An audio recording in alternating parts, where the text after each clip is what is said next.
Hello, everyone. Welcome back to Top Thrilling Facts, where we delve into fascinating facts and hidden stories. Today, we're going to explore one of the most intriguing and debated policies in modern history, the one-child policy in China. This story spans over 3 decades and reveals not only how China controlled its population, but also the lasting impacts of that control on Chinese society. From the reasons behind the policy's creation to the creative ways families adapted, this journey will take us through some astonishing and little-known facts about life in China. To understand why the one-child policy came to be, we first need a bit of history. In 1979, China faced a rapidly growing population, which put strain on the country's resources. The government feared overpopulation would prevent China from improving economically and meeting the needs of its citizens. Thus, the one-child policy was born. The policy's aim was straightforward: limit each family to one child to reduce birth rates, conserve resources, and increase the nation's quality of life. But enforcing it was far from simple. Families who had more than one child faced hefty fines labeled social maintenance fees, or even had to take drastic steps, including illegal abortions or secret adoptions. As you might expect, these enforcement methods left behind significant challenges. Families across China faced strict monitoring to ensure compliance, and a generation of black children, those born outside the policy and, therefore, unregistered, began to grow. Without a legal identity, these children faced limitations in accessing education, healthcare, and legal employment. Known as Heihaisi or black children, their struggle exemplifies the depth of the policy's impact on everyday lives. The policy not only changed family life, but also reshaped China's demographics and economy. With fewer children, the population's age began to shift. Soon, China found itself facing an unexpected consequence: an aging population.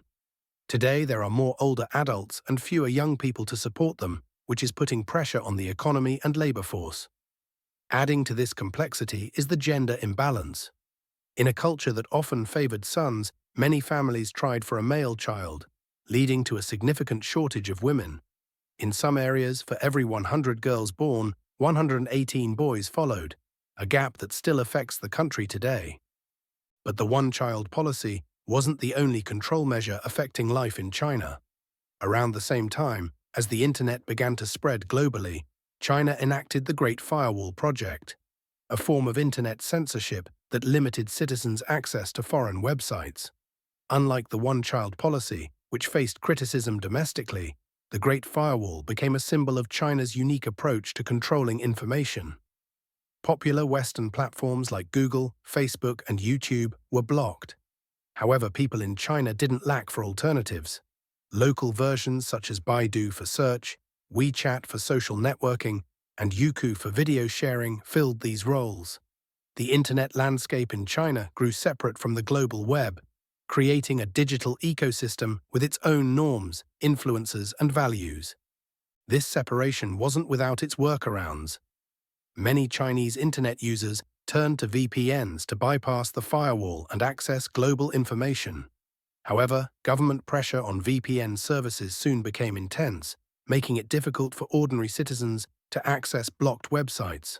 Still, the restriction allowed Chinese tech giants to flourish, giving rise to companies like Tencent, Alibaba, and Baidu, which created opportunities for millions and helped fuel China's rapid economic expansion. With such tight control over the internet and population growth, it's easy to imagine a strict, almost dystopian society. But Chinese people are creative and resilient. Many families found ways to bend or bypass these rules. Wealthier families sometimes gave birth overseas, where they could register children outside of the one-child policy. Others found creative ways to use technology, like VPNs, to access content outside the Great Firewall. It's a testament to human ingenuity and the drive to maintain individuality and freedom in the face of regulations. In 2015, recognizing the challenges caused by an aging population and gender imbalance, the Chinese government ended the one-child policy, replacing it with a two-child limit. This shift signaled an attempt to encourage a younger population and support economic stability. Yet, reversing these demographic trends is slow, and many families are hesitant to have more than one child due to the high cost of living and childcare in urban areas. China's story is one of balance between control and adaptation. The one-child policy achieved its goal of reducing population growth, but it left behind a series of challenges that continue to shape the nation today. From black children who are reclaiming their identities to internet users finding creative ways around censorship, Chinese citizens continue to demonstrate resilience in the face of strict policies. Thank you for joining us on this journey through one of the world's most fascinating case studies of social policy. If this deep dive intrigued you, please like, subscribe, and hit the notification bell for more episodes where we explore hidden histories and unique stories. Let us know in the comments what you found most surprising, and stay tuned for the next episode of Top Thrilling Facts.